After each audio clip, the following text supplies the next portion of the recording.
आज हम लोग 11th का फर्स्ट चैप्टर बायो का लिविंग वर्ल्ड करने वाले हैं, जिसमें हम लोग उसका माइंड मैप करेंगे कि एग्जैक्टली उसका शॉर्ट रिवीजन कैसे हो सकता है। रिवीजन डिटेल में रहेगा हमारा, बट पूरा का पूरा माइंड मैप के साथ। चलो शुरू करते हैं।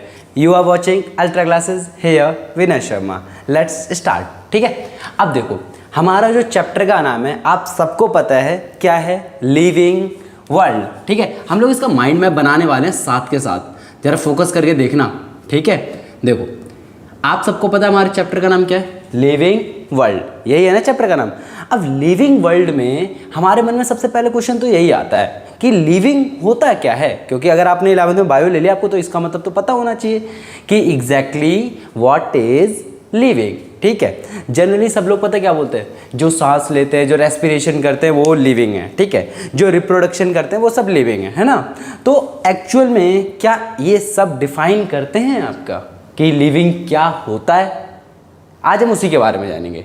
स्टार्ट करें, चलो देखो जैसे हमारा लिविंग वर्ल्ड है, हमें तो फ्लो चार्ट बनाना है अपना पूरा का पूरा माइंड में बनाना है।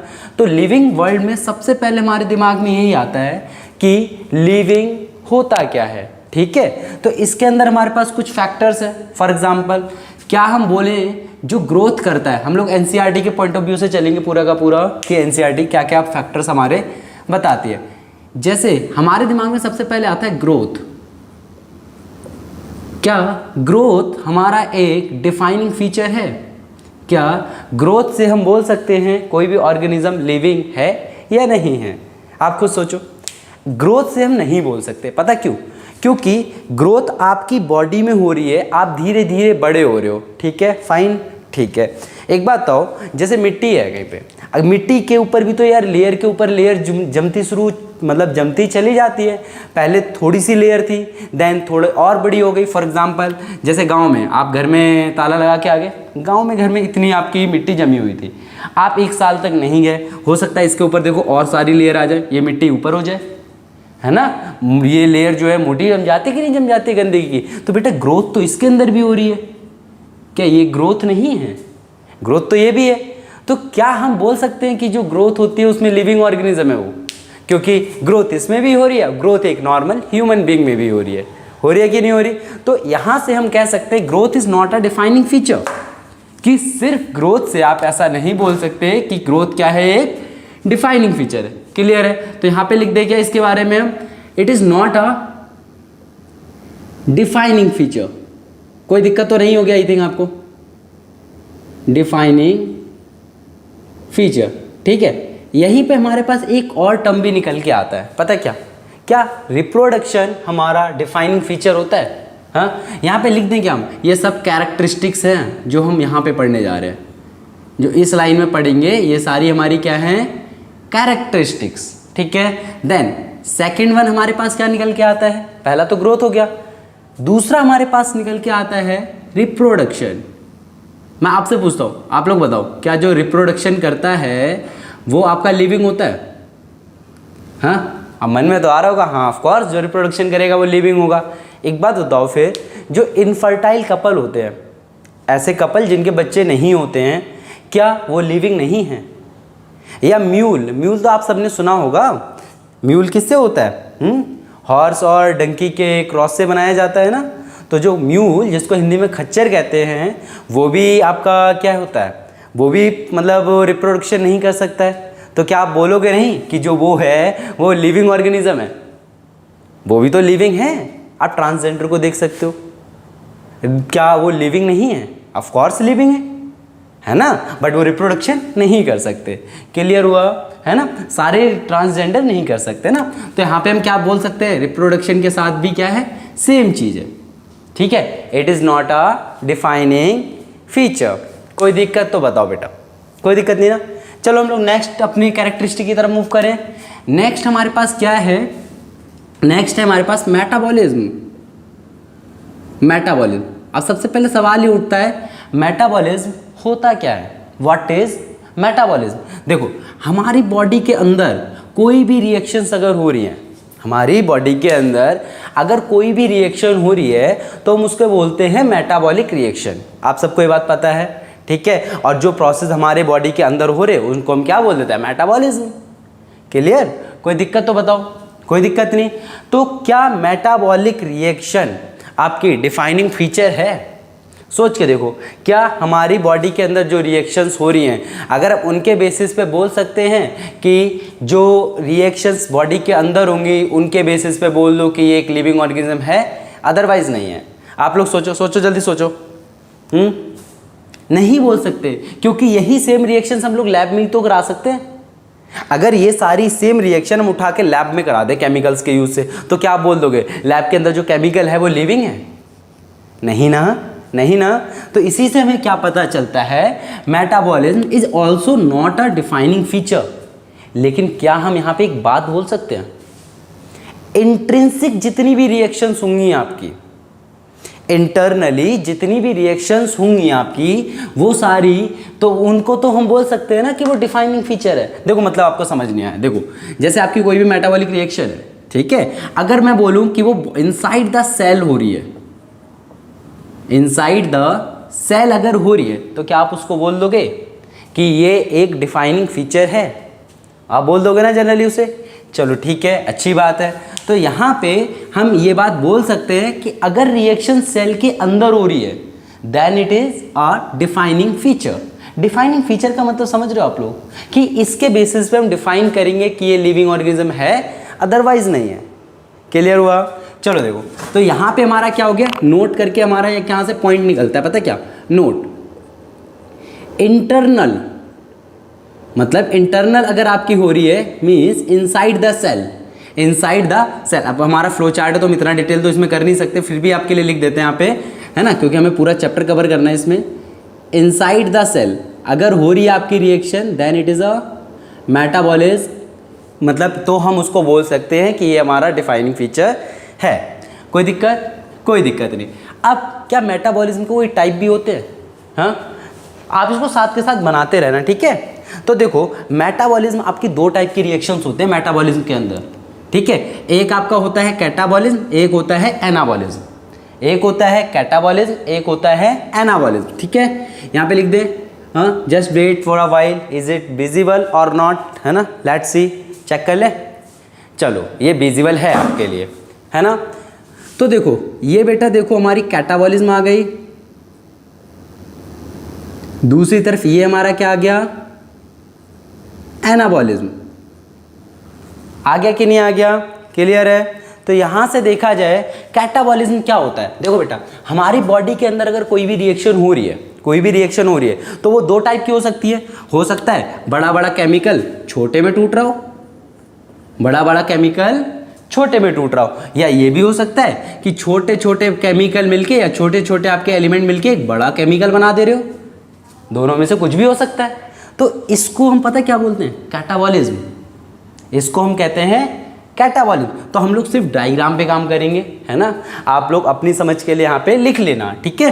तो यहाँ पे जैसे मैं यहाँ पे दिखा दे रहा हूँ, कैटाबॉलिज्म में क्या होता है, ये छोटे छोटे में टूट गए। क्लियर हुआ? एनाबॉलिज्म में क्या हुआ आपका, जैसे छोटे छोटे ये रहे हमारे मॉलिक्यूल, ये कंबाइन होके क्या बन गया, एक बड़ा मॉलिक्यूल हो गया। थोड़ा और बड़ा बना दे क्या? क्लियर हुआ? कोई दिक्कत तो बताओ। कोई दिक्कत नहीं ना, आगे मूव करें।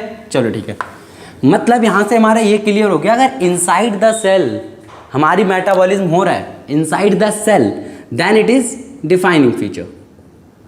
डिफाइनिंग फीचर, यहाँ तक आपको कोई दिक्कत नहीं। अगर नॉर्मली हो रहा है तो वो हमारा डिफाइनिंग फीचर नहीं है, क्योंकि वो रिएक्शंस हम लैब में भी करवा सकते हैं। बट अगर वो रिएक्शन आपकी सेल के अंदर हो रही है, हमने क्या लिखा, हाईलाइटेड पॉइंट है इनसाइड द सेल, तो इनसाइड द सेल आप लैब में कैसे करवाओगे? चांस ही नहीं है, पॉसिबल ही नहीं है। तो उसको हम बोलेंगे क्या, कि वो हमारा एक क्या है, डिफाइनिंग फीचर, ठीक है। तो नोट पॉइंट समझ में आ गया यहाँ से क्या होता है हमारा। अब ग्रोथ हो गया, रिप्रोडक्शन हो गया, मेटाबॉलिज्म हो गया। एक पॉइंट हमारे पास और रह गया है, वो पता क्या है, वो है हमारा कॉन्शियसनेस। कॉन्शियसनेस, अब इसमें बताओ आप लोग क्या होता है कॉन्शियसनेस जो होता है, ये होता क्या है, इसके बारे में बाद में जानेंगे। First of all we have to know कि कॉन्शियसनेस होता क्या है। स्पेलिंग गलत होगी क्या? हाँ ठीक है, स्पेलिंग देख लेना यार। कॉन्शियसनेस है ना, तो कॉन्शियसनेस का मतलब होता है बेटा सेल्फ अवेयर। Self aware. आप लोग देखो, क्या कॉन्शियसनेस या जो नेचर के लिए रिस्पॉन्ड करे, जो नेचर के लिए रिस्पॉन्ड करे, है ना, तो क्या हम उसे लिविंग ऑर्गेनिज्म बोल सकते हैं? फॉर एग्जाम्पल आप देखो, सनफ्लावर है, आपको पता है सनफ्लावर है, जैसे जैसे सन आगे बढ़ता जाता है, क्या सनफ्लावर अपनी मूवमेंट नहीं करता जाता? सूरज के साथ साथ जो फ्लावर है सनफ्लावर, वो भी तो अपनी मूवमेंट करते जाता है ना। तो उसे हम क्या बोलते हैं कि वो नेचर के लिए अपना क्या कर रहा है, अपना रिएक्शन शो कर रहा है, ठीक है, नेचर के लिए रिस्पॉन्स कर रहा है, तो उसको हम बोलते हैं क्या? कॉन्शियसनेस, ठीक है। तो कॉन्शियसनेस क्या मैं बोल सकता हूँ डिफाइनिंग फीचर है कि नहीं है? बोलो, defining feature, it is a defining feature. और हमारा इनसाइड द सेल भी क्या है? डिफाइनिंग फीचर है। तो यहां से आपको ये पता चल गया कैरेक्टरिस्टिक ऑफ लिविंग ऑर्गेनिज्म कि क्या क्या होती हैं। क्लियर हुआ? चलो अब हम लोग आगे मूव करते हैं, और आगे इस चैप्टर में अब हमें पता क्या पढ़ना है? हाँ, आगे अब इस चैप्टर में हमें पढ़ना है टैक्सोनॉमिक कैटेगरी के बारे में। अब सवाल ये उठता है, टैक्सोनॉमिक, ये नाम पहली बार नहीं सुन रहे? कुछ अजीब सा नाम नहीं है? चलो देखते हैं कि टैक्सोनॉमी क्या होता है। टैक्सोनॉमी, टैक्सोनॉमी का आपका मतलब क्या होता है बेटा? कि अभी आपको इसका मतलब थोड़ी देर में समझ आ जाए, क्यों ना हम इस पर थोड़ी देर में डिस्कस करें। एक्चुअली पता क्या होता है? कैरेक्टराइजेशन, आइडेंटिफिकेशन आपने अगर पढ़ रखा है तो आपको समझ में आ जाएगा। क्लासिफिकेशन एंड नोमेनक्लेचर, इनके बारे में जो बताता है उसको हम कहते हैं टैक्सोनॉमी। चलो हम लोग थोड़ी देर में बात करते हैं ना, अभी आपको 2 मिनट के बाद ये जो कॉन्सेप्ट है वो क्लियर हो जाएगा पूरी तरीके से, ठीक है। उससे पहले आप लोग पता किस पे बात कर लो कि टैक्सोनॉमिक कैटेगरीज क्या क्या होती है, टैक्सोनॉमिक कैटेगरीज क्या होती है। और उससे पहले बात करो व्हाट इज टैक्सन। टैक्सन हो गया, टैक्सा हो गया, ये होता क्या है और इन सब की जरूरत क्या है, ये सब क्या है, हम क्यों पढ़ रहे हैं इसके बारे में, है ना। देखो एक बात बताओ, आपको पता है आपकी दुनिया में लाखों तरीके के एनिमल हैं, एनिमल बोले मतलब ऑर्गेनिज्म है, लाखों तरीके के। आपके 1.7 से लेके 1.8 मिलियन तक डिस्कवर हो चुके हैं अब तक, टिल नाउ। अभी भी बहुत टाइप के हैं बट डिस्कवर नहीं हुए हैं, है ना। अब उन सबको क्या आप स्टडी कर लोगे एक बार में, जिसको हम बायोडाइवर्सिटी कहते हैं। बायोडाइवर्सिटी क्या होता है, हाँ, उसको भी लिख लिया जाए क्या, बायोडाइवर्सिटी। कि बायोडाइवर्सिटी आपकी क्या होती है? Existence of organism, existence of organism लिखें। देखो इसको लिख लेते हैं यहाँ पे, है ना, existence of different different organism. Different different organism का क्या होता है, जो एग्जिस्टेंस होता है उसको हम क्या कहते हैं, बायोडाइवर्सिटी। क्लियर हुआ? अब बायोडाइवर्सिटी अगर है तो एक बात बताओ, इन सबको स्टडी करने के लिए हमारे पास कुछ मेथड्स होने चाहिए, तभी तो हम इनको स्टडी कर पाएंगे। सोच के देखो, इनको स्टडी करने के लिए क्या हमारे पास मेथड नहीं होने चाहिए? नहीं तो यार इतनी सारी चीज़ें हैं, कैसे एक बार में स्टडी करोगे, है ना। दिक्कत की बात है कि नहीं है? अब आप सोचो इसमें क्या होता है। और सबसे पहले तो आप इसके बारे में एक बार देख लो कि ग्रोथ, रिप्रोडक्शन, मेटाबॉलिज्म, इनको एक बार आप जल्दी से समराइज करके देखो, एक बार जल्दी से देखो, नज़र मारो, जल्दी से देखो क्या क्या होता है इनके बारे में। देख लिया? हाँ, वो तो हम बाद में भी देख लेंगे, है ना। चलो देखो, तो बायोडाइवर्सिटी का मतलब क्लियर हो गया? बताओ बताओ जल्दी बोलो, बायोडाइवर्सिटी का मतलब क्लियर है? हाँ ठीक है। अब यहाँ से एक नया वर्ड निकल के आता है, पता क्या? वो आता है आपका टैक्सन। देखो हम टैक्सन यहीं पे निकालेंगे, देखना, क्योंकि हमें छोटा सा चार्ट बनाना है ना, हमें पूरा कवर करना है। देखो टैक्सन, ये टैक्सन क्या होता है भैया, ये पता है इस चैप्टर की सबसे मेन जड़ है। अगर इसको समझना तो क्लियर हो जाएगा। टैक्सन का मतलब होता है आपका कि किसी एक ग्रुप के बारे में सारी इंफॉर्मेशन होना, किसी एक ग्रुप के बारे में सारी इंफॉर्मेशन होना, उसको हम कहते हैं टैक्सन। फॉर एग्जाम्पल जैसे कि मान लो ये आपके क्या हो गए, ये मान लो डॉग हो गए, ठीक है। डॉग के अंदर आपको पता है कितनी सारी वैरायटीज आती हैं, लोग देखते हैं कि इतनी सारी वैरायटीज के डॉग होते हैं, तो डॉग आपका एक टैक्सन हो गया, क्योंकि ऐसे बहुत सारे डॉग हैं, तो क्या कॉमन कैरेक्टरिस्टिक तो एक डॉग की ही रहेगी। चलो एक और एग्जाम्पल देखते हैं, ह्यूमन बींग का देख लो। चलो आप, जैसे अगर मैं बात करूं लिविंग ऑर्गेनिज्म, लिविंग ऑर्गेनिज्म के अंदर क्या कुछ कॉमन कैरेक्टरिस्टिक्स हैं? लिविंग ऑर्गेनिज्म के अंदर क्या कुछ कॉमन कैरेक्टरिस्टिक्स हैं नॉन लिविंग से, कुछ तो डिफरेंट होगा। तो उसके अंदर जितनी भी कैरेक्टरिस्टिक है ना, तो उन सबको एक हमने ग्रुप में रख दिया है। That group is known as your taxon. जैसे कि लिविंग ऑर्गेनिज्म को अगर मैं फर्दर डिवाइड करूं तो ह्यूमंस में आ जाता है। तो human is also a taxon, क्योंकि इसके अंदर भी बहुत सारी कैटेगरीज आती हैं आपकी। ह्यूमन को अगर मैं दो पार्ट में फिर से डिवाइड करूं, एक मेल हो गया, एक फीमेल हो गया, तो ये भी एक टैक्सन है, क्योंकि मेल के भी अंदर बहुत सारी वेराइटीज हो गई। मतलब टैक्सन क्या है? अ group of organism which have same characteristic, which have approximately same characteristic. Clear हुआ टैक्सन का मतलब अ ग्रुप ऑफ ऑर्गेनिज्म। ठीक है, हाँ देखो, तो यहाँ पे लिख दें क्या हम लोग टैक्सन के बारे में? बोलो बोलो, लिख दें? चलो यहीं पे लिखते हैं, देखना टैक्सन। यहाँ पे हो गया अ ग्रुप ऑफ, शॉर्ट में लिख रहे हैं, ठीक है, ध्यान से देखना, अ group of organism which have similar characteristics, similar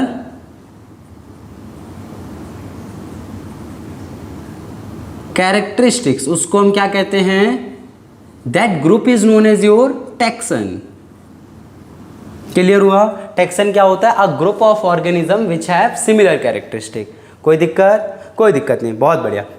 तो हमारा टैक्सन वाला पार्ट क्या हुआ? खत्म हो गया। अब यहाँ पे हम बात करते हैं क्या, मतलब और भी कुछ टेक्निकल टर्म्स हैं, उनके बारे में बात कर लें। चलो देखो, जैसे कि हमारा पहला आता है सिस्टमेटिक्स।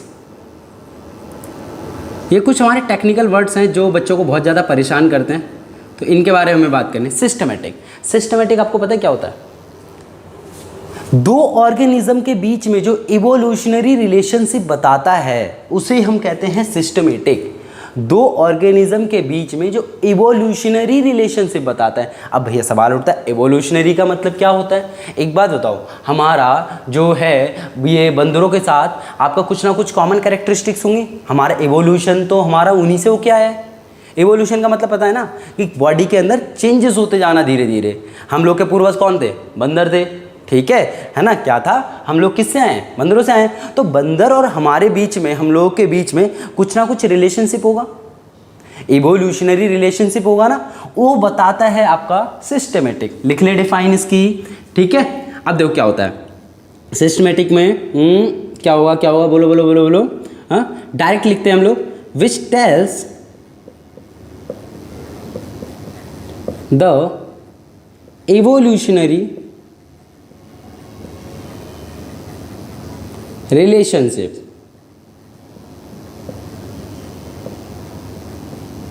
बिटवीन ऑर्गेनिज्म, उसे हम क्या कहते हैं? बोलो बोलो बोलो, सिस्टमेटिक। क्लियर हुआ कि आपका सिस्टमेटिक क्या होता है? ठीक है। अब पता है, अब ये सब तो हमने बेसिक टर्म्स तो कर लिए अपने, कि सिस्टमेटिक क्या है, बायोडाइवर्सिटी क्या है, टैक्सन क्या है ना। अब इसके अंदर पता है आपके और भी टर्म्स आते हैं। फॉर एग्जांपल कि अगर आपको कोई भी ऑर्गेनिज्म मिला है, आपको, अभी हम टैक्सोनॉमी पे बात करेंगे थोड़ी देर, ठीक है, थोड़ी देर में भी आएगा ये टॉपिक हमारा, कि अगर आपको क्या हुआ है, कोई भी ऑर्गेनिज्म मिला है। फॉर एग्जांपल आप गांव में टहलने गए, गांव में आपको कोई भी एक अजीब सा कीड़ा मिल गया, ठीक है। फॉर एग्जांपल आप देख लो, ये आपको मिल गया, जो बचपन में हम ऐसे पक्षी बनाते थे ना, ये आपको मिल गया। अब आपको आइडेंटिफाई करना है, इसके बारे में जानना है, ये कौन सी क्लास से बिलोंग करता है, कौन से किंगडम से बिलोंग करता है, क्या है एक्चुअल में। ऐसे तो आप स्टडी करने बैठोगे तो बहुत सारी दिक्कतें आ जाएंगी। फॉर एग्जाम्पल होगा क्या, जैसे कि एक एग्जाम्पल को समझो, आपके पास फर्स्ट क्लास से लेकर 12th क्लास तक की सारी बुक्स हैं, आपके पास बहुत सारी बुक्स रखी हुई हैं, है ना, सारी मिक्स कर दी हैं आपके लिए, सारी मिक्स है। अब मैं आपसे बोलता हूँ मुझे 9th क्लास की साइंस की बुक चाहिए, तो आप लोग क्या करोगे? अब इतनी सारी बुक्स में ढूंढोगे, कितना ज़्यादा टाइम लग जाएगा, सोचो कितना ज़्यादा टाइम लग जाएगा, बहुत ज़्यादा टाइम लग जाएगा। बट अगर आपने उनको एक अरेंज करके रखा हो, क्लास वाइज अरेंज करके रखा हो, तो आप लोग क्या करोगे? डायरेक्ट जाओगे 9th वाले कॉलम में, डायरेक्ट जाओगे ना 9th वाले कॉलम में, और देखोगे 9th वाले में साइंस कौन सी, तुरंत निकाल के दे दोगे। यही होगा। सेम चीज़ इसके साथ है, हमने कुछ रूल्स बनाए हुए, क्योंकि हमारे पास तो लाखों तरीके के ऑर्गेनिज्म है यार, अगर उनसे इसको मैच कराने गए ना तो हो गया काम, है ना। तो हमने ढूंढ लिया इसके बारे में, समझे कि नहीं समझे? तो उसके बारे में तो हम ऐसे ढूंढ नहीं सकते। तो इसके लिए हमने क्या किया है, कुछ स्टेप्स बनाए हैं जिनके बारे में हम स्टडी कर सकें। देखो पैसे कैसे, अब जैसे उसे हम क्या कहते हैं, जो उनका स्टेप है, जो उसकी स्टडी है, उसको हम कहते हैं टैक्सोनॉमी। ठीक है, अब जैसे देखो, आप लोग पहले रफली समझो, हम लोगों ने यहाँ पे 4 स्टेप दिए हुए हैं, CICN। ठीक है, सबसे पहले C का मतलब है आपका कैरेक्टराइजेशन, दूसरा है आइडेंटिफिकेशन, तीसरा है क्लासिफिकेशन, चौथा है नोमेनक्लेचर। अब देखो क्या होता है इनमें, जैसे कि क्या है, आपको जैसे ही कुछ ऊट पटांग सा या कोई भी फालतू सा ऑर्गेनिज्म मिला, ये रहा हमारे पास ऑर्गेनिज्म मस्त था। ठीक है, अब इस ऑर्गेनिज्म का सबसे पहले आप कैरेक्टराइजेशन करोगे। कैरेक्टराइजेशन क्या होता है, इसके आप देखो मॉर्फोलॉजी देखो, इसके कितने हाथ हैं, कितने पैर हैं, कितने पंख हैं। आपने क्या किया, मॉर्फोलॉजी मतलब जो फिजिकली अपीयरेंस में जो आपको कैरेक्टर्स दिखते हैं ना, जैसे ह्यूमन का आप क्या देख सकते हो, दो आँख हैं, एक नाक है, 2 कान है, यही आप देख सकते हो। तो इनको आप एक पेपर पे नोट कर लो, these are called morphological character, मतलब जो आप सामने से देख सको। ठीक है, अब इसके अंदर क्या होगा, इसके अंदर क्या होगा, आपने कुछ मॉर्फोलॉजी इसके नोट कर लिए, तो वो आपका पहला स्टेप कंप्लीट हो गया, क्लियर हुआ। देन आपने क्या किया, फिर आपने देखा आइडेंटिफिकेशन। अब ये जो इसके आपने कैरेक्टरिस्टिक्स लिखे हैं, ये किस कैटेगरी से बिलोंग करता है, कौन सी क्लास से बिलोंग करता है। फॉर एग्जाम्पल, जैसे आपने कोई भी एक ह्यूमन जैसा ऑर्गेनिज्म मिला, आपने देखा इसके 2 हाथ हैं, तो आप सारे ऑर्गेनिज्म छोड़ दोगे, आप उस कॉलम में जाओगे जिसमें 2 हाथ वाले ऑर्गेनिज्म पाए जाते हैं। आप उसमें गए, आपने सिंपल सा आइडेंटिफाई कर लिया। सबसे पहले मॉर्फोलॉजी कैरेक्टर लिखना, देन उसको आइडेंटिफाई करना। अब जिससे भी आइडेंटिफाई किया है ना, उसकी की क्लास में इसको पुट कर देना, दैट इज कॉल्ड क्लासिफिकेशन। ठीक है, उसके बाद अब सवाल ये उठता है, हमने क्लास आपका कैरेक्टराइजेशन कर लिया, मॉर्फोलॉजिकल कैरेक्टर लिख दिए, आइडेंटिफाई कर लिया कि किससे बिलोंग करता है, क्लासिफिकेशन हमने उससे जाके उसकी कैरेक्टरिस्टिक मैच भी कर ली, वहाँ रख भी दिया। ठीक है, फिर सवाल ये उठता है, सारे काम हो गए, जब हमें सब कुछ पता चल गया इसके बारे में, तो ये चौथा स्टेप कहाँ से आया, नोमेनक्लेचर। अब मान लो, सपोज करो आपने ऑर्गेनिज्म तो रख लिया, अगर लेकिन वो ऑर्गेनिज्म कोई न्यू है, आपने उसके बारे में कभी सुना ही नहीं है, तो क्या करोगे, तो उसका नाम रखना पड़ेगा ना। आप तो साइंटिस्ट बन गए है ना, आप तो साइंटिस्ट बन गए, आपने उसका नाम रख दिया, तो उसके बारे में हमें बात करना है। क्लियर हुआ। तो देखो अब हमें क्या करना है, अब आपको टैक्सोनॉमी समझ में आ जाएगा। जो इन चारों की स्टडी के साथ डील करता है ना, that is called your taxonomy. Clear हो गया।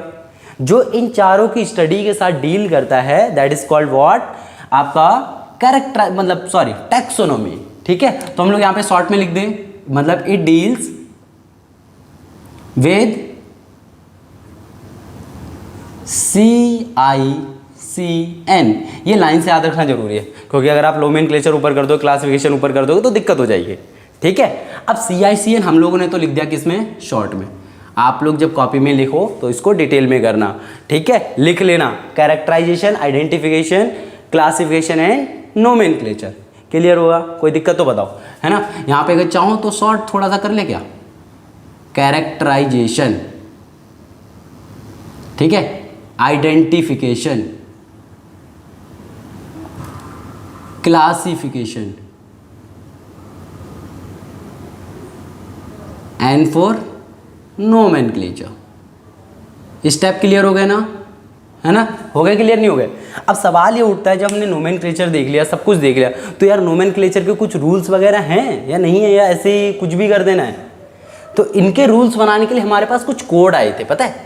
हाँ, हमारे पास बैक्टीरिया के लिए अलग कोड है, वायरस के लिए अलग कोड है। कोड पता क्या होता है, एक बुक है, उस बुक का हमने नाम रख दिया है क्या, कोड, जिसके अंदर सारे रूल्स लिखे हुए, सब कुछ लिखा है कि कौन सा ऑर्गेनिज्म कैसा है, क्या है, उसके बारे में क्या क्या नाम होना चाहिए, वगैरह वगैरह सब कुछ लिखा है आपका।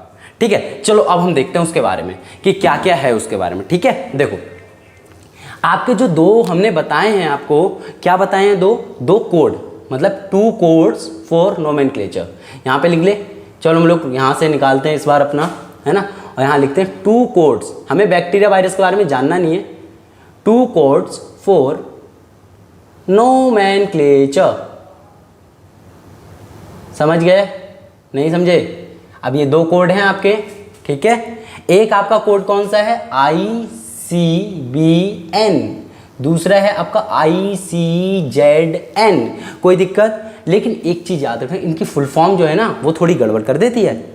इनके क्वेश्चन अक्सर पूछ लिए जाते हैं कभी कभी इनकी फुल फॉर्म। देखो यहाँ पे हम लिख दें इसकी फुल फॉर्म, ठीक है, इंटरनेशनल कोड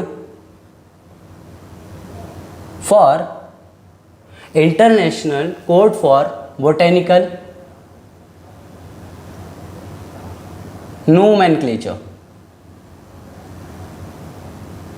दूसरा क्या होगा पता है, इंटरनेशनल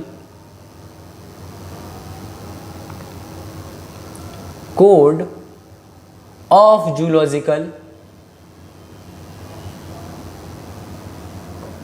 नोमेनक्लेचर। याद रखना इसमें मेन डिफरेंस क्या है, देखो यहाँ पे फॉर है, यहाँ पे ऑफ है, इसको हाईलाइट करना, ठीक है। इसको ध्यान रखना, इसमें कंफ्यूज मत हो जाना। इसी के बेसिस पे कभी कभी हमें कंफ्यूज कर दिया जाता है कि ये क्या है, ठीक है।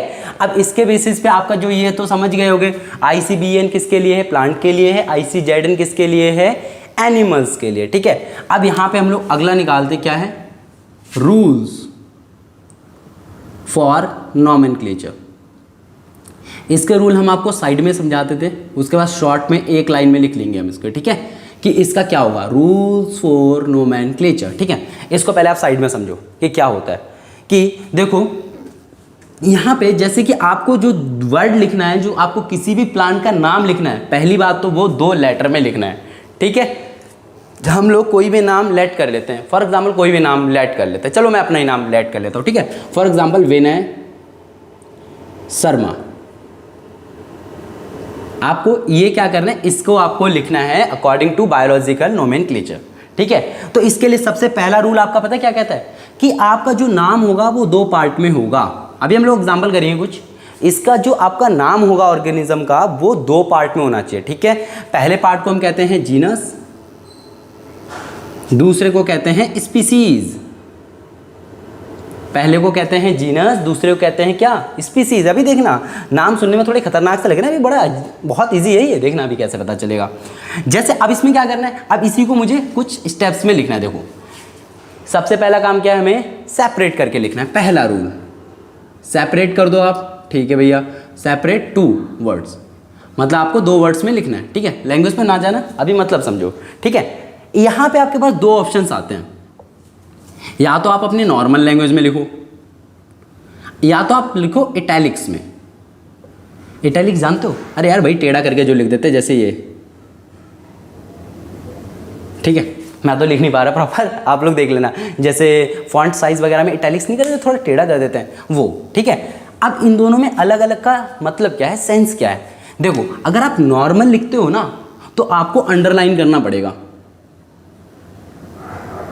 इटैलिक्स लिखते हो तो नो अंडरलाइन, अंडरलाइन करने की आपको कोई भी ज़रूरत नहीं है।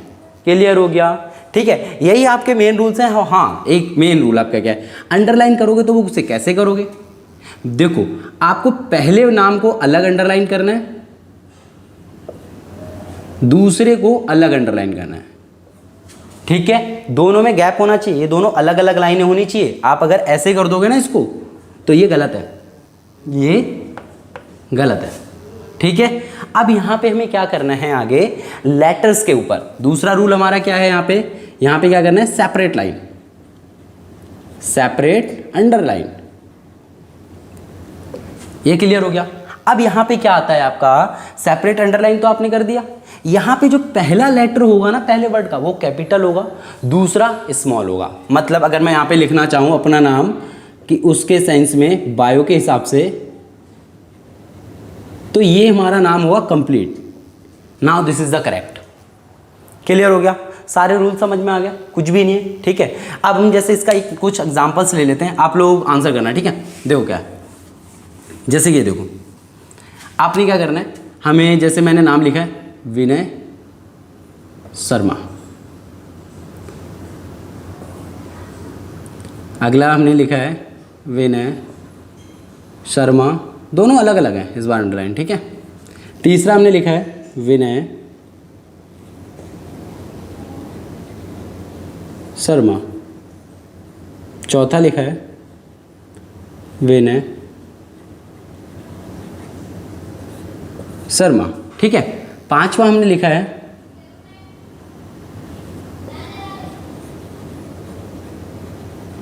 अब आपको बताना है इनमें से करेक्ट कौन सा है। देखो ये आपका करेक्ट नहीं है, क्यों नहीं है? आपने पहली बात तो एक ही लाइन अंडरलाइन कर दी है, दूसरी बात क्या है, आपने सेकंड लेटर कैपिटल कर दिया, खत्म। दूसरा ऑप्शन सेपरेट अंडरलाइन तो है बट आप सेकंड वर्ड को कैपिटल कैसे रख सकते हो, खत्म। तीसरा यहाँ पे ये करेक्ट है, पहला कैपिटल है दूसरा स्मॉल है बट लाइन एक ही है तो ये भी खत्म। चौथा देखो स्मॉल है कैपिटल है लाइन भी सेपरेट है, करेक्ट है। ये आप लोग इसको खुद ट्राई करना कि ये सही है कि गलत है। अब यहाँ पे देखो, यहाँ पे मैंने अंडरलाइन नहीं किया बट इटैलिक्स में लिखा है तो ये भी आपका क्या है, करेक्ट है, ठीक है। और इसे दिया किसने था पता है, ये दिया किसने था, इसे दिया था कैरोलस लिनेयस, ठीक है। यहाँ पे लिख दे क्या, गिवन बाय कैरोलस लिनेयस, ठीक है, कोई दिक्कत। इन्होंने पता अपना नाम भी इसी तरीके से लिख लिया था। अब हम लोग इसमें कुछ जो रूल्स हैं हमने यहाँ पे समझ तो लिए बट इन रूल्स को एक बार लिख भी लिया जाए क्या, लिख लें एक बार रूल्स को। देखो सेपरेट टू वर्ड्स, अगर आपने पढ़ा होगा ना तो ये चार्ट से आपको अच्छे से क्लियर हो जाएगा बट आप फर्स्ट टाइम अगर पढ़ रहे हो ना तो चार्ट देख के समझ नहीं आएगा, है ना। तो आप इसको अच्छे से करना, मतलब write in two words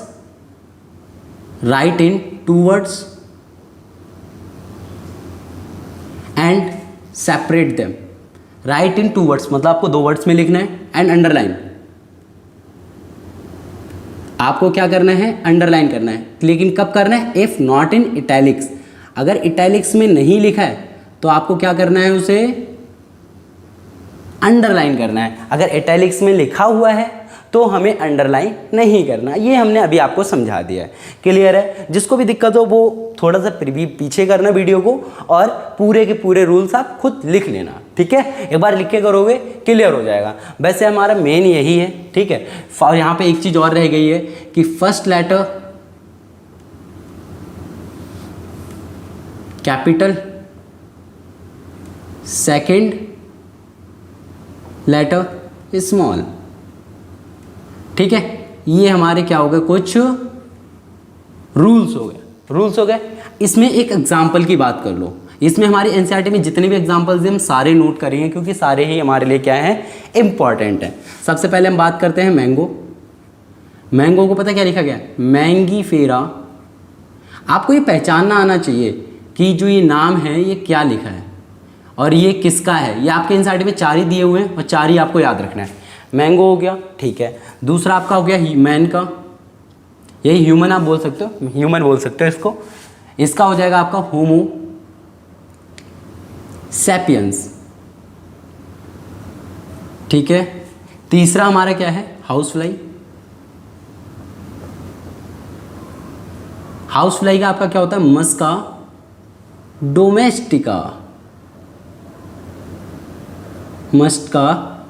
domestica, ठीक है। अब चौथा एक और बचा है आपका, अब वो आपका कौन सा बचा है, वो आपका बचा है वीट, गेहूं। अब आप लोग बताओ, एनसीईआरटी लेके बैठे हो ना आप सारे लोग, ठीक है। इसका नाम आप लोग बताओ, चलो जल्दी बताओ क्या होता है, बोलो हिंट दे। एस्टीबम करके कुछ होता है, जल्दी बोलो। एस्टीबम बोलो, नहीं पता, देखो ट्रीटिकम एस्टीबम, या राइटिंग अगर गड़बड़ हो तो देख लेना, वैसे करेक्ट हो गया। ये दो गलत है, इससे हमने अंडरलाइन नहीं किया, क्लियर हो गया। तो ये 4 है हमारे पास, ये चारों बहुत ज़्यादा इंपॉर्टेंट है और यही आपके एनसीईआरटी में गिवन है, ठीक है। कोई दिक्कत है, ये आपको लर्न होने चाहिए। आपको नोमेनक्लेचर आई थिंक पूरे अच्छे तरीके से क्लियर हो गया होगा कि नोमेनक्लेचर क्या है, ठीक है। अब हम लोग थोड़ा सा इसको शॉर्ट में करिए क्योंकि हम लोगों ने बहुत सारे एग्जांपल्स कर लिए ना, जिसकी वजह से हम लोग का जगह जो है स्पेस कम पड़ता जाता है, ठीक है। तो हम देखो इसको करते हैं। अब हम बात करते हैं टैक्सोनॉमिक कैटेगरी। देखो आपको पता है, जैसे हम यहाँ पे शॉर्ट में लिखते हैं kingdom, phylum, class, order, family, genus, species. पता होता क्या है? अब आप खुद सोचो। मुझे क्या करना है, मुझे एक लड़का है, मुझे इस लड़के के बारे में रिसर्च करनी है टोटल, कि ये लड़का किससे बिलोंग करता है क्या नहीं है। तो आप सबसे पहले क्या करोगे, इसके किंगडम पे जाओगे कि भैया कौन से किंगडम से बिलोंग करता है। आप लोगों ने 9th में पढ़ा तो होगा, वैसे आप लोग 11th में भी पढ़ोगे। एक प्लांट किंगडम है, एनिमल किंगडम है, मोनेरा है, प्रोटिस्टा है, फंगी है ना। चलो अभी आपने नहीं पढ़ा तो कोई बात नहीं, हमें सबसे पहले इतना तो पता है, कोई भी अगर ऐसा ह्यूमन है तो वो किससे बिलोंग करेगा, एनिमेलिया से करेगा कि नहीं करेगा, एनिमेलिया से करेगा, ठीक है। देन उसका फिर कुछ ना कुछ, जैसे हम यहाँ पे इसके मैनर में नहीं चल रहे, खुद सोचे, देखो कैसा है, एक ह्यूमन है, ठीक है। इसके हम और डिटेल में अगर चलें तो इसमें हमारे पास 2 वैरायटी मिलेंगी, एक मेल मिलेगा, एक फीमेल मिलेगा। यही मिलेगा कि नहीं मिलेगा? तो मेल हमारा अलग हो गया टैक्सन, फीमेल हमारा अलग टैक्सन हो गया। क्या हम जैसे जैसे नीचे बढ़ेंगे इसमें हमारी कैरेक्टरिस्टिक्स इंक्रीज होंगी? नहीं समझ में आया, चलो दोबारा देखो। जैसे लिविंग ऑर्गेनिज्म है कोई हमारा, ठीक है, इसमें हमारे क्या आ गया, मान लो हमारी तरफ एक प्लांट आ गया, एक तरफ हमारा एनिमल आ गया, ठीक है। अब एनिमल हमारे 2 पार्ट में डिवाइड हो गए। हम एग्जाम्पल ले लेते कोई भी, मान लो डॉग हो गया, सेकंड तरफ हमारे ह्यूमंस आ गए, ठीक है। अब ह्यूमन को हमने फर्दर डिवाइड कर दिया, एक मेल में कर दिया, एक फीमेल में कर दिया। अब यहाँ पे कोई लड़की है, अब इस लड़की की कैरेक्टरिस्टिक क्या लिविंग ऑर्गेनिज्म से मैच करेंगी? डेफिनेटली करेंगे। क्या एनिमल से मैच करेंगे? इससे भी करेंगे, ह्यूमन से भी मैच करेंगे, फीमेल से भी मैच करेंगे। अब एक बात बताओ, इस लड़की की कैरेक्टरिस्टिक फीमेल से ज़्यादा मैच करेंगी या इस लिविंग ऑर्गेनिज्म से? मैच तो दोनों से करेंगे। जाहिर सी बात है, जो नीचे फीमेल लिखा है इससे आपकी ज़्यादा मैच करेंगी ना। तो क्या जैसे जैसे हम ऊपर से नीचे छोटी कैटेगरी में आते जा रहे हैं, सिमिलरिटी इंक्रीज कर रही है, सिमिलरिटी इंक्रीज, कोई दिक्कत नहीं ना। इसी तरीके से जैसे हम नीचे वाली कैटेगरी में आते जाते हैं ना, तो हम अपने रिजल्ट के बहुत पास बढ़ रहे हैं, बट पास बढ़ने से होता क्या है, हमारी सिमिलरिटी भी इंक्रीज करती है। आपके एनसीईआरटी में इसका एक ह्यूमन का एग्जांपल दिया है, किंगडम आपका एनिमेलिया होता है, उसका फाइलम क्या होता है, क्लास क्या होता है, ऑर्डर क्या होता है, ये सब आपको खुद लिखना है, ठीक है। फ्लो चार्ट में आपका ये तो नहीं हो पाएगा, ठीक है, क्लियर हो गया। बट आपको ये बात पता होनी चाहिए कि किंगडम आपका एनिमेलिया हो गया, ह्यूमंस का भी लिख दूं क्या मैं, ठीक है। इसका आप अलग से स्क्रीनशॉट लेके कहीं पे पेस्ट कर लेना। फाइलम आपका क्या हो गया, इसका कॉर्डेटा हो गया। क्लास बोलो जल्दी से, बोलो, नहीं पता,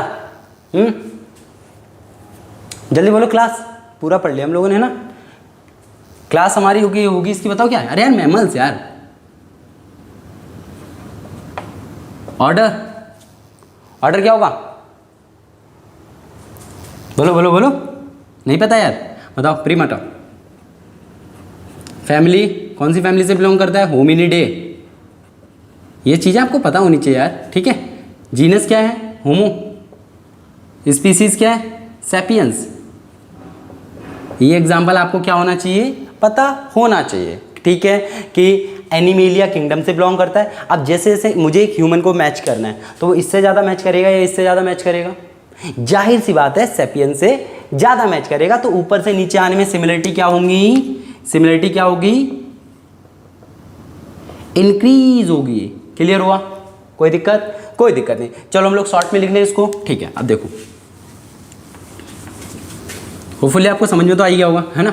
देखो टैक्सोनॉमी कैटेगरीज में क्या होता है, KPCOFGS, ठीक है, KPCOFGS, ठीक है। आपको याद कैसे रखना है, ये KP हो गया हमारा, ये COF कॉफ हो गया, GS एकदम दिमाग से बोलता है ना, जीनियस, ऐसे कुछ करके आप याद रख सकते हो, ठीक है। तो KPCOFGS, क्लियर हुआ।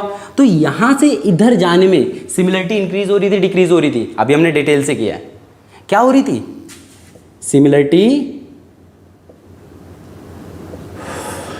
सिमिलरिटी हमारी इंक्रीज हो रही थी। ये बात आपको याद रही, KPCOFGS, इसमें हमारी सिमिलरिटी क्या होती है, इंक्रीज होती है। और जो ह्यूमन का अभी हमने एग्जांपल बताया, ये एग्जांपल आपको याद होना चाहिए। कोई दिक्कत तो बताओ। हाँ, लेट्स सी आपको सब कुछ विजिबल है, जस्ट वेट यार। या ऑफ कोर्स आपको सब कुछ विजिबल है ना। तो यहाँ पे टैक्सोनॉमी कैटेगरी हमें समझ में आया, केपी ऑफ जीएस क्या होता है, ठीक है। अब हम इसमें आगे बात करते हैं टैक्सोनॉमिकल एड्स पे। अब ये हमारा क्या है भैया, है ना, ये बहुत इंपॉर्टेंट टॉपिक है आपका, टैक्सोनॉमिकल एड्स। टैक्सोनॉमिकल एड्स का सीधा सा मतलब होता है पता क्या, हाँ, कोई भी ऐसी चीज जो आपको इनको पढ़ने में, स्टडी करने में इजी कर दे, उसे हम क्या कहते हैं, टैक्सोनॉमिकल एड्स। जो आपको किसी भी लिविंग ऑर्गेनिज्म के बारे में स्टडी करना बहुत इजी कर दे, ठीक है। टैक्सोनॉमिकल एड्स क्या होता है, सिंप्लीफाई स्टडी। वन वर्ड में अगर हम लिखें, सिंप्लीफाई स्टडी। क्लियर हो गया। अब इसमें देखो, इसमें हो सकता है हमारे दो टाइप के आते हैं, अगर डेड होगा तो अलग होगा, प्लांट होगा तो मतलब सॉरी यार लिविंग, अगर डेड होगा तो अलग होगा और लिविंग होगा तो अलग होगा। अब डेड के लिए क्या क्या आता है हमारा, बताओ कोई बता सकता है, डेड में क्या आएगा। अगर डेड चीजें हैं तो उनके लिए क्या आता है, उनके लिए आता है आपका हर्बेरियम, और लिविंग के लिए क्या होता है, बोटेनिकल गार्डन।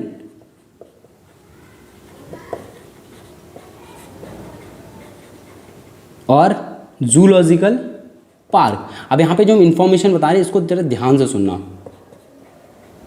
और इसमें सिर्फ हर्बेरियम नहीं होता, क्या होता है, म्यूजियम भी होता है। क्लियर हुआ। अब देखो, हर्बेरियम जो होता है वो सिर्फ और सिर्फ डेड प्लांट का कलेक्शन होता है, तो इसके नीचे लिख दे क्या, डेड, डेड तो यहीं पे समझ में आ गया, प्लांट, देख रहे हो प्लांट भी नहीं लिखा जा रहा है। हर्बेरियम क्या होता है, डेड प्लांट का कलेक्शन होता है, और म्यूजियम क्या होता है, ये पूरा का पूरा किसके अंदर आएगा, वो इसके अंदर आएगा, ठीक है। म्यूजियम क्या होता है आपका, डेड प्लांट या एनिमल, दोनों, dead plant and animal both. देखो इसका मतलब समझाते हैं, अगर आप कहीं पे भी म्यूजियम में जाते हो ना स्टडी करने, तो आपको क्या मिलेगा कि प्लांट और एनिमल दोनों का कलेक्शन मिलेगा। अब दोनों का कलेक्शन कैसे होता है वो शॉर्ट में देखें हम लोग, चलो देखते हैं। जैसे कि आपको मान लो कोई भी एक प्लांट मिल गया छोटा सा, तो वहां पे जब आप जाओगे ना म्यूजियम में, तो वहां पे आपको एक शीट मिलेगी,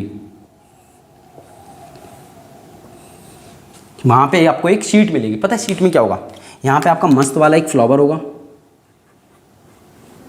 मतलब एक प्लांट होगा डेड वाला, यहाँ पे सबको लिखा होगा डेट, प्लेस, कब अब वो कलेक्ट किया गया है, यहाँ पे नेम ऑफ कलेक्टर लिखा होगा, यहाँ प्लांट की इन्फॉर्मेशन होगी, प्लांट की इन्फॉर्मेशन होगी यहाँ पे, ठीक है। यहाँ पे क्या होगा, डेट, यहाँ पे प्लेस, कब कलेक्ट किया गया है, कौन सी जगह से कलेक्ट किया गया है, और किसने कलेक्ट किया उसका यहाँ पे नाम होगा। तो इस शीट को हम पता क्या कहते हैं, हर्बेरियम शीट। सेम चीज किसके साथ होती है, म्यूजियम में होती है, एनिमल के साथ। क्लियर हो गया, हर्बेरियम शीट क्या होता है ना। क्योंकि अगर आप कोई भी एक प्लांट लेके जा रहे हो तो ये सब तो वो है स्टडी को इजी करने के लिए। आपको कोई प्लांट मिला, आप जा रहे हो मैच करने, हर्बेरियम से भैया आपका मैच तो करिए, बट आपको जिससे मैच कर रहा है अब उसी के बारे में कुछ नहीं पता तो घपला हो गया ना। अब क्या करोगे, क्या करोगे, तो उसके साथ उसके पास में इंफॉर्मेशन लिखी होती है उसकी। क्लियर हो गया, हर्बेरियम क्या होता है ना। आई थिंक क्लियर हो गया होगा आपको, है ना। ये आपका हर्बेरियम शीट हो गया। म्यूजियम समझ में आ गया। बोटेनिकल गार्डन में यहां से हमें क्या पता चल गया, लिविंग तो होता है भैया, लिविंग तो है। अब जैसे इसको हमने कर दिया यहां पे, अब बोटेनिकल गार्डन जो होता है वो होता है लिविंग प्लांट्स के लिए, लिविंग प्लांट्स के लिए।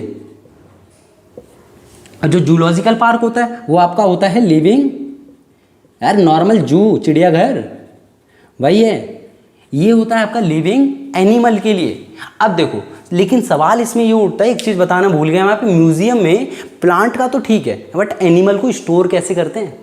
देखो, अगर छोटा सा कोई एनिमल है तो उसको हम फॉर्मल्डिहाइड के सॉल्यूशन में डाल के रखते हैं जिससे वो खराब ना हो जाए। बट अगर बहुत बड़ा ऑर्गेनिज्म तो पता क्या करते हैं, अंदर का सारा माल निकाल लेते हैं, सारी चीजें, ठीक है। निकालने के बाद पता है उसके अंदर हस्क भर देते हैं। हस्क मतलब जानते हो, HUSK, यार भूसा, कुछ इस टाइप का मटेरियल भर देते हैं, ठीक है, कोई भी सॉलिड सा मटेरियल, ताकि उसकी एक्सटर्नल शेप वो पहचान में आ सके। अब जैसे बटरफ्लाई जैसे ऑर्गेनिज्म हो गए, इनको क्या करते हैं, सुखाते हैं छत पे धूप में। उसके बाद जैसे कि मैं यहाँ पे बना लेता हूँ फॉर एग्जांपल, जैसे ये रही हमारी बटरफ्लाई,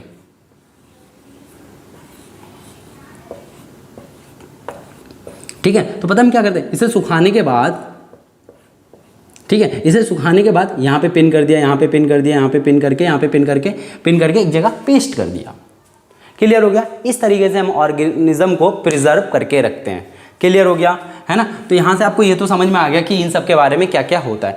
यहाँ तक अगर आपको कोई भी दिक्कत है तो आप बोलो, कोई भी दिक्कत कोई भी दिक्कत नहीं है। अब सवाल ये उठता है बोटेनिकल गार्डन कहाँ कहाँ हमारे प्रेजेंट हैं, ये जानना भी जरूरी है ना। तो यहाँ पे हम लोग क्या करते हैं, यहाँ से निकाल लेते हैं बोटेनिकल गार्डन।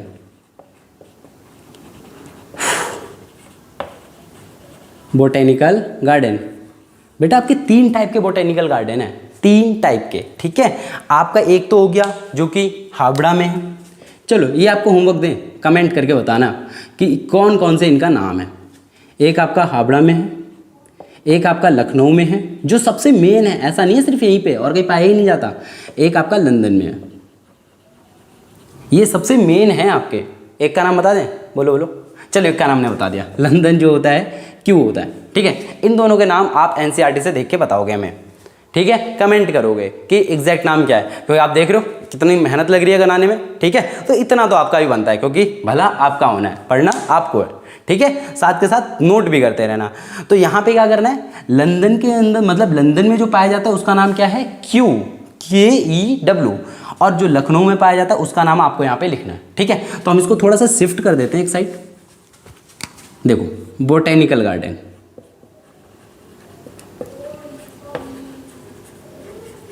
बोटेनिकल गार्डन 3 होते हैं।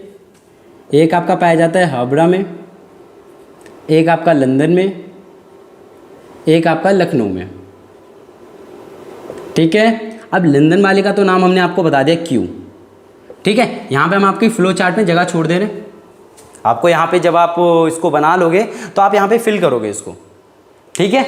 अब हम देखो अभी, और वीडियो को पॉज करके अभी जाके देखो कि क्या है, आपको ये बात पता होनी चाहिए, ठीक है। अब यहाँ पे ये बात आपको समझ में आ गई कि हमारे कितने हमने टैक्सोनॉमिकल एड पढ़ लिए, 2-4 पढ़ लिए। एक और टैक्सोनॉमिकल एड है हमारा, वो छोटा सा है की बड़ा मस्त ऐड है। पता है क्या होता है की, आपको ना 2 क्वेश्चन देता है, 2 क्वेश्चन के बाद आपको उसमें से आइडेंटिफाई करना है कि क्या सही है क्या गलत है। क्या इससे हम अपने ऑर्गेनिज्म के बारे में पता कर सकते हैं? समझ नहीं आया ना। चलो देखो एग्जांपल से देखो। सपोज आपके घर पे रिलेटिव आए, अब आपको रिलेटिव के बारे में सब कुछ करना है। देखो क्या होगा, तो आप सबसे पहले क्या करोगे, रिलेटिव से ठंडा या गर्म, हॉट या कोल्ड, कोई दिक्कत, ठीक है भैया।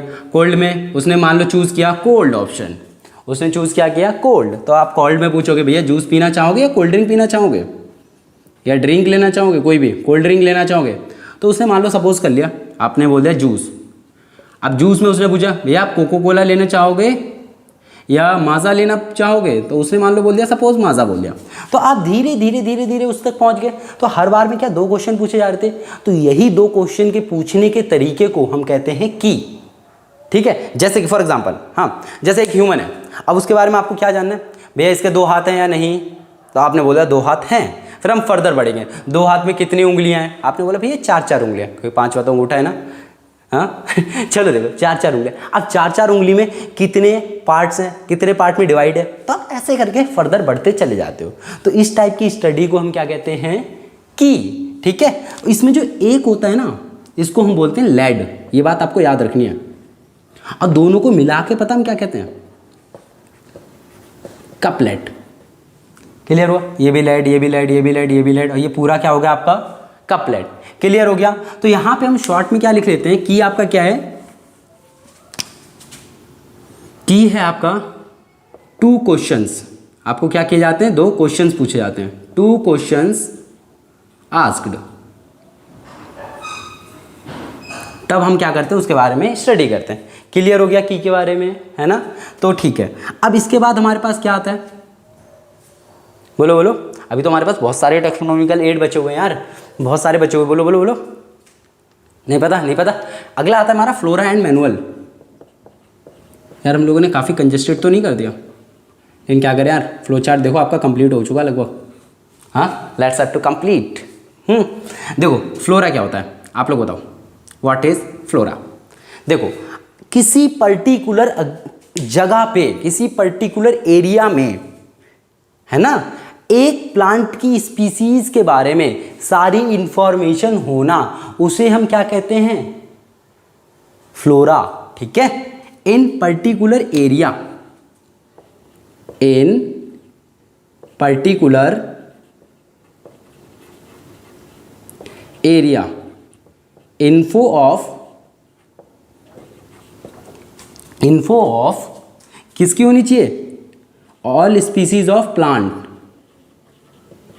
ऑल स्पीसीज ऑफ प्लांट, उसको हम क्या बोलेंगे? फ्लोरा। अब इसी में अगर हम मैनुअल की बात कर दें, मैनुअल क्या होता है? सेम, कुछ भी नहीं है। अगर आपके सारे आ जाते हैं इसके अंदर, किसी पर्टिकुलर एरिया में, particular area, information of, info of